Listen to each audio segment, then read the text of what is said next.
Hello friends, PYQs की series में हमारे पास नेक्स्ट क्वेश्चन है वेव ऑप्टिक्स से, जिसमें डिफ्रैक्शन और इंटरफेरेंस का इंटेंसिटी पैटर्न हमें ड्रॉ करना है। हमें दिखाना है कि डिफ्रैक्शन में और इंटरफेरेंस में इंटेंसिटी किस तरह से वेरी करती है, और स्टेट टू डिफरेंसेस, और हमें दो डिफरेंस बताने भी हैं between interference and diffraction pattern.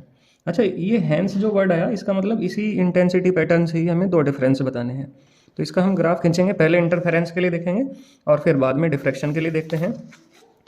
Interference का मैंने ग्राफ पहले से ही बनाया हुआ। हम देखते हैं कि जब फेज डिफरेंस, ये इस वाले एक्सिस पे मैंने इंटेंसिटी रिप्रेजेंट की और इस वाले एक्सिस पे मैंने फेज डिफरेंस रिप्रेजेंट किया। ठीक है, तो देखते हैं कि भाई इंटेंसिटी जब फेज डिफरेंस जीरो है तो कितना है, मैक्सिमम।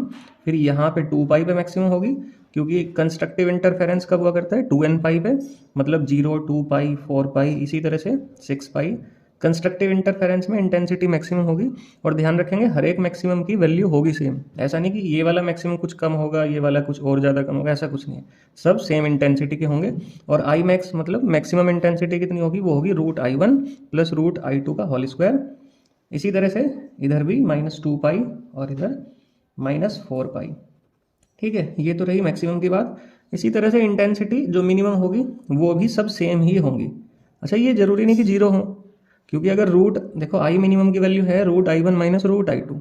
अगर I1 और I2 अलग अलग हैं, सेम नहीं है, तब तो ये जीरो नहीं होने का। इसका मतलब इंटरफेरेंस में मिनिमम इंटेंसिटी जरूरी नहीं कि जीरो हो, वो कुछ हो भी सकती है, और अगर ये इक्वल होंगे तो जीरो हो सकती है। ठीक है, ये बात ध्यान रखने की है। अब मिनिमम कहाँ कहाँ पे होंगे, 0 और 2 पाई के बीच में पाई, इसी तरह से 3 पाई और 5 पाई ओड पाई पे। ठीक है, और इसी तरह से इधर -पाई और इधर -3 पाई। ये तो रहा इंटरफेरेंस पैटर्न।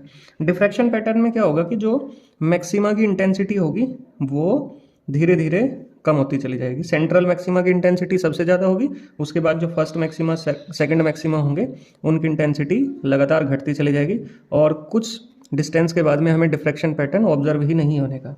ठीक है, तो पहला जो मैक्सिमा है वो तो जीरो फेज डिफरेंस पे हमें मिलेगा, और दूसरा हमें मिलेगा 3 पाई/2 पे।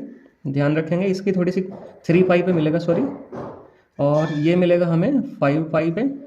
इसमें और इसमें डिफरेंस क्या है, देखो यहाँ तो मैक्सिमम मिलता है इवन पाई पे, 2 पाई, 4 पाई, 6 पाई। डिफ्रैक्शन में जो मैक्सिमम मिलेगा वो हमें ओड पाई पे मिलेगा। जीरो हो गया, फिर 3 पाई, 5 पाई, और इसी तरह से अगर थोड़ा बहुत मिला तो 7 पाई पे मिलेगा। बिल्कुल इसी तरह से इधर 3 पाई है माइनस के, और इधर -5 पाई हैं। और जो डिस्ट्रक्टिव इंटरफेरेंस है, अच्छा एक्चुअल में डिफ्रैक्शन जो हुआ करता है वो इंटरफेरेंस का ही एक रिजल्ट है। जब अगर आपने पढ़ा हो, नहीं पढ़ा हो तो कोई बात नहीं, यहाँ पे मिनिमम इंटेंसिटी होगी जीरो, ये श्योर है। इंटरफेरेंस में ऐसा जरूरी नहीं है कि भाई मिनिमम इंटेंसिटी जीरो होगी, यहाँ पे जीरो ही होगी, ध्यान रखेंगे। और यहाँ पे आपको